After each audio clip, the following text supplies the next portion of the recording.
निरंजन अलख निरंजन ओम अलख निरंजन।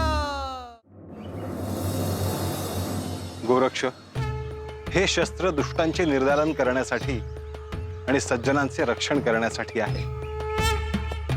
भविष्यात असे अनेक प्रसंग येतील जिथे शस्त्राचा वापर करावा की नाही असा संभ्रम निर्माण होईल। परंतु एक लक्षात ठेव, शस्त्र हा अंतिम पर्याय आहे।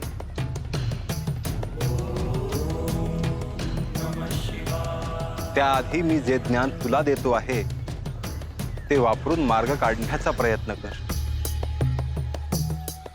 काही झालं तरीही मी पहिला संयम ठेवेन। समजावून सांगून विविध पर्याय देऊनही मार्ग निघू शकतो, परंतु सगळे प्रयत्न करूनही मार्ग निघाला नाही तरच शस्त्राचा वापर करशील। आणि मी केवळ तुला शस्त्रविद्या शिकवत नाही, तर शस्त्रांसोबत अभिमंत्रित अनेक अस्त्रही देतो आहे। ते नीट समजावून घेऊन त्याचा योग्य तो वापर करशील। गुरुवर, मला या धनुर्विद्येचा अभ्यास करायचा आहे। मी इथेच उभा आहे। तुला शिकवलेली सगळी अस्त्र अवकाशात सोडून पहा।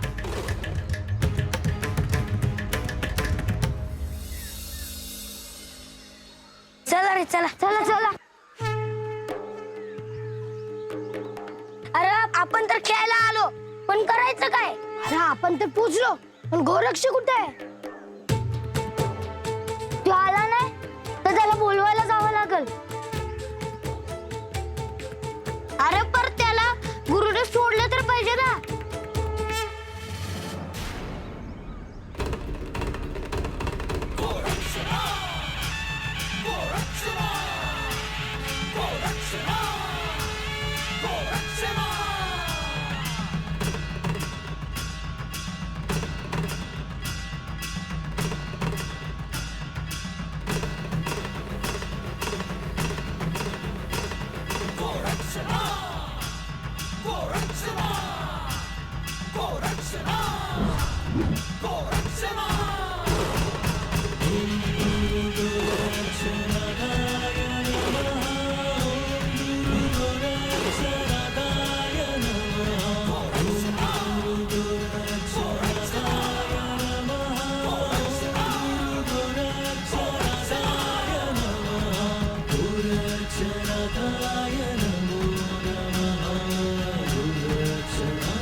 शिव शंभु भूपती महादेव तू दिव्य जती, शरण तुला जो जाणील भक्ती, कर विनाशासुरी शक्ती।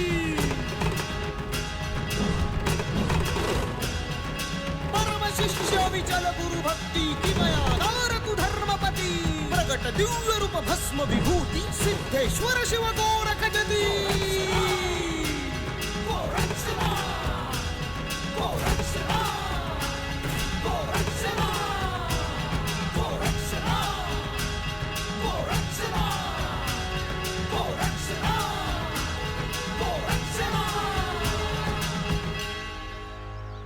मला तर त्याच्या गुरूंचं लय भ्या वाटतं।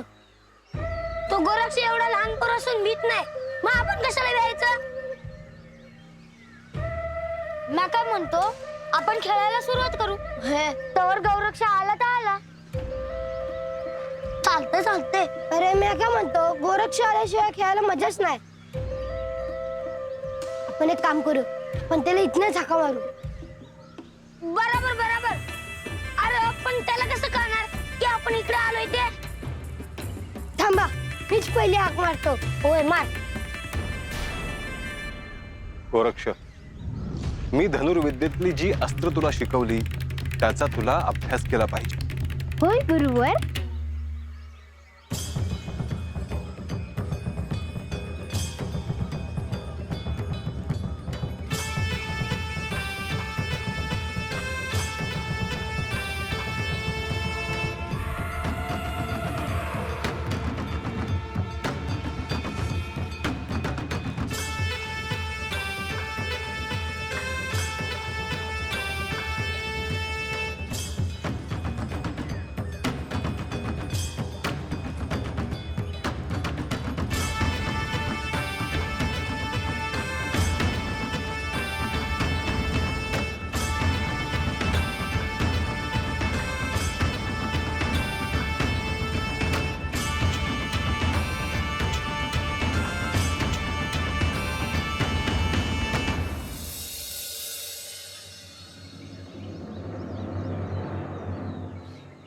आता तुला धनुष्य आणि बाण अभ्यासासाठी लागला तर तू माझ्याकडून मागून घे.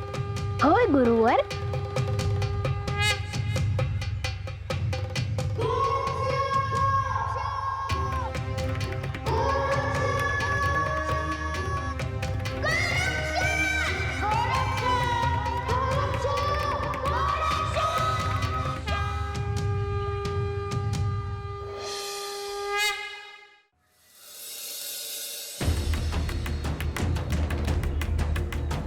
काय झाले गोरक्ष?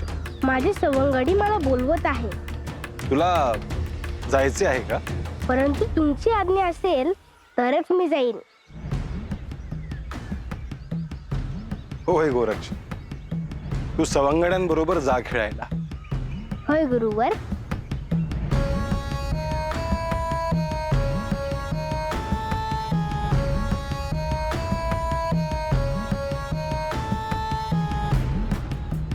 पण गुरुवर, तुम्ही इथे एकटे असाल ना? होय, परंतु तुझे खेळून झाले की परत इथेच ये. होय गुरुवर. गोरक्ष, तू सवंगड्यांबरोबर खेळतो आहेस त्याला निश्चित काहीतरी कारण आहे. ऋणानुबंध असल्याशिवाय कुणीही कोणाला भेटत नाही. शस्त्रविद्येबरोबर मंत्रविद्येचाही अभ्यास करत राहा. होय गुरुवर.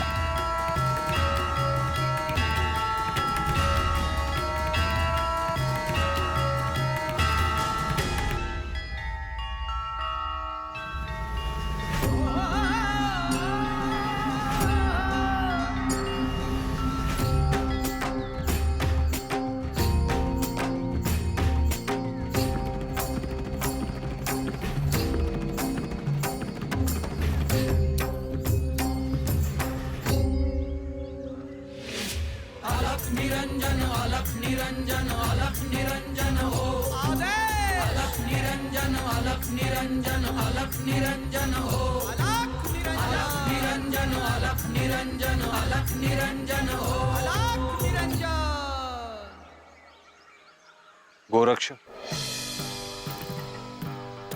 ह्या बालवयात तू माझ्यासोबत अरण्यातून गावाच्या बाहेरून फिरतो आहेस.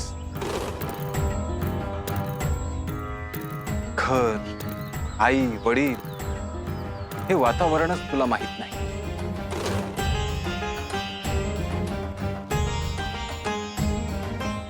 श्री दत्तात्रयांकडे जाताना वाटेत पहिल्यांदा तुला सवंगडी भेटले, त्यामुळे तुला खेळावेसे वाटणे स्वाभाविक आहे.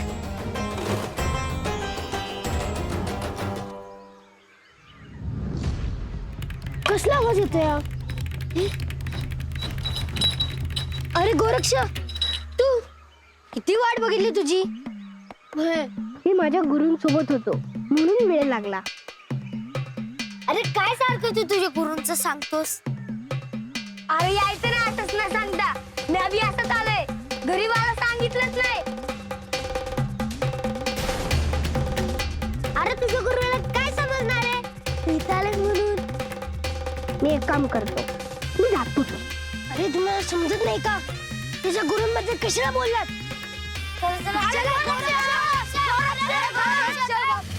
गोरक्ष, मलाही तुझ्या चेहऱ्यावरचा आनंद दिसतो आहे, परंतु आता सूर्यास्त होण्याची वेळ जवळ आली आहे आणि तू आला नाहीस. त्या मुलांसोबत गावातल्या इतर लोकांशी तुझा अधिक संपर्क नाही आला तर उत्तम, कारण मी सांगितल्याप्रमाणे आपला निवास झाडांसोबत अधिक आणि लोकांसोबत कमीत कमी असायला हवा.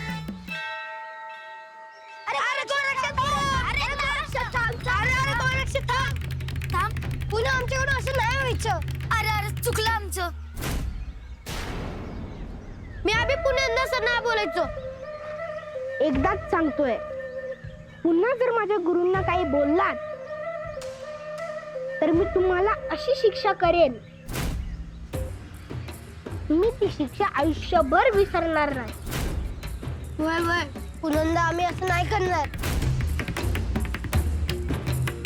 बरोबर, आता आलायस ना, चला आपण खेळू. चल चल चल चला चला चला चला चला चला चला चला.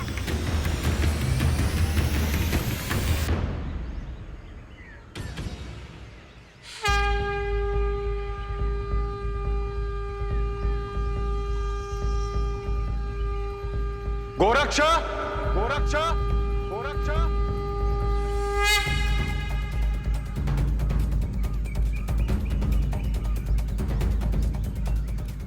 गोरक्ष गोरक्ष गोरक्ष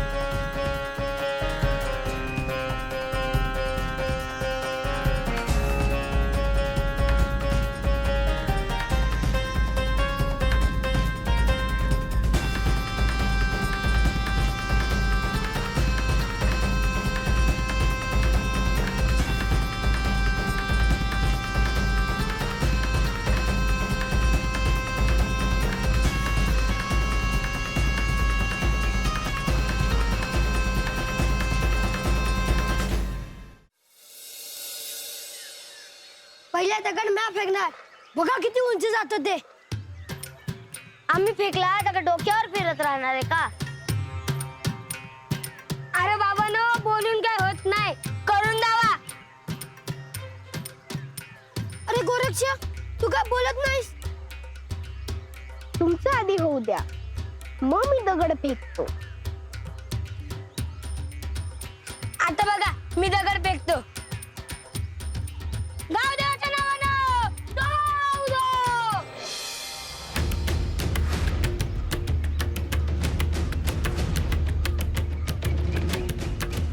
जीव नाही बघ तुझ्यात आता मजा बघ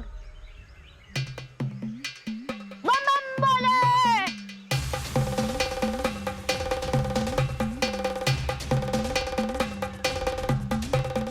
बघितलंस का गेल्या याला तुम्ही फसवलं होतं मला आता तसं चालायचं नाही मी हा लहान दगड घेणार चालेल का मोठा दगड झेपायचा बी नाही तुला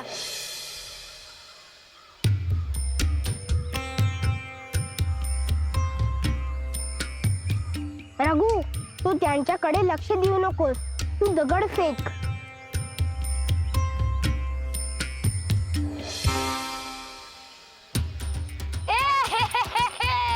तुझा दगड तर इथपर्यंत पण नाही गेला थांबा थांबा थांबा गोरक्ष आता तू खेळ आधी तुझं होऊन जाऊन दे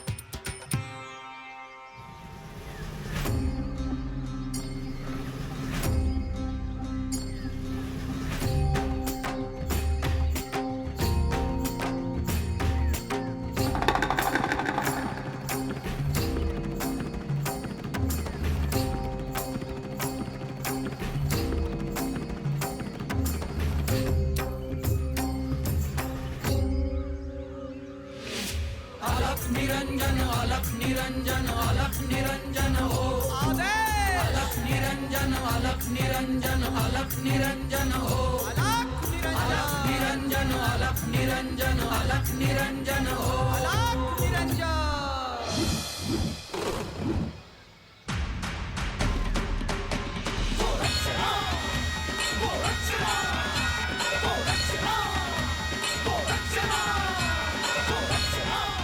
अरे अरे किती उंच गेलाय दगड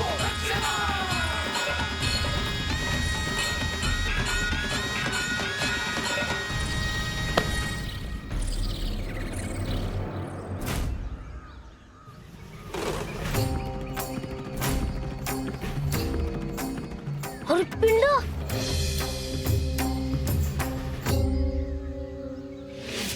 अलख निरंजन अलख निरंजन अलख निरंजन हो अलख निरंजन अलख निरंजन अलख निरंजन हो अलख निरंजन अलख निरंजन अलख निरंजन यानं दगड फेकला आणि पिंड तयार झाली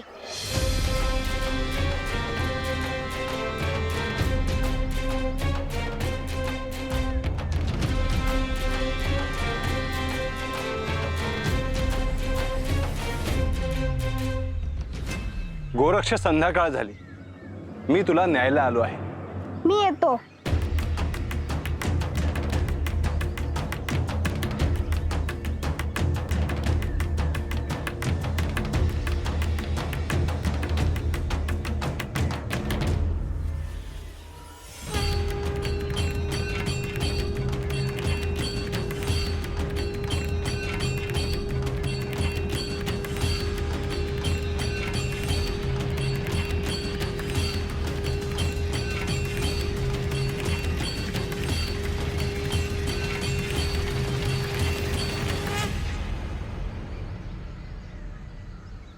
अरे चला चला.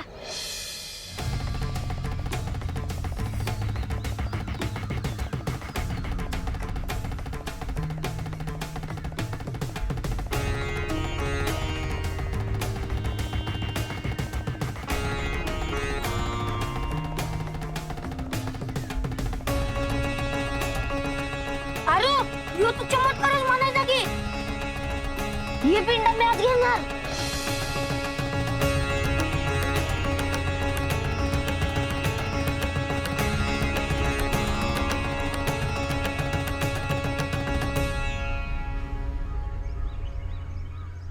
गावच्या बाहेर गोरक्ष म्हणून जे कोण पोरग आलं हाय तवापासनी या पोरासनी येळ काय काळ काय काय बी समजत नाही. पोरं तरी काय करतील, त्यांना खेळायला तरी कोण आहे. हे बघा, तो गोरक्ष म्हणून जो गावात पोरगा आहे तो भिक्षेसाठी आला होता. मी त्याला बघितलं आहे. असं समजा का देव माणूसच आहे तो. आणि देव कोणत्या रूपात दारात येईन सांगता येत नाही ना. बरं हाय, अहो पोरं जरा चार चांगल्या गोष्टी तरी शिकतील त्याच्याकडनं. ज्योती, हे बघ, आज माधव न विचारता जोग्यासोबत खेळायला गेलाय. पण मॅचला उद्यापासून घराच्या बाहेर पाऊल टाकून देणार नाही. का काय झालं? आणि तुम्ही कुठे गेला होता? पोराच्या मागे गेलो होतो म्या. हवं भाऊजी, पण झालं तरी काय? हे बघा वहिनी, ध्यान नाही दिलं तर उद्या ती पोरं जोग्यासोबत निघून गेली तर केवढ्या पडेल. अरे पण असं कसं जातील पोरं? हे बघ, ते लहान पोर आहे, ऐकलं नाही. त्याच्यासोबत कोणी साधू बैरागी आहे. त्याला बी उचलून आणलं नसेल कशावरून. तर पोरं तर चांगलं सांगत होती की त्याच्याबद्दल. हे बघा वहिनी, मला हे सांगायचं ते मी सांगितलं. म्या उद्या माझ्या पोरला धाडणार नाही म्हणजे नाही. बाकी तुम्ही बघा.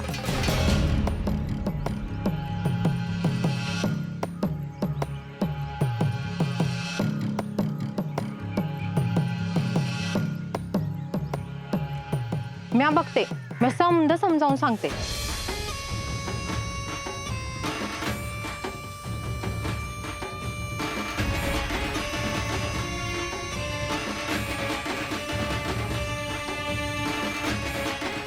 म्या काय आपल्या गोविंदाला अडवणार नाही.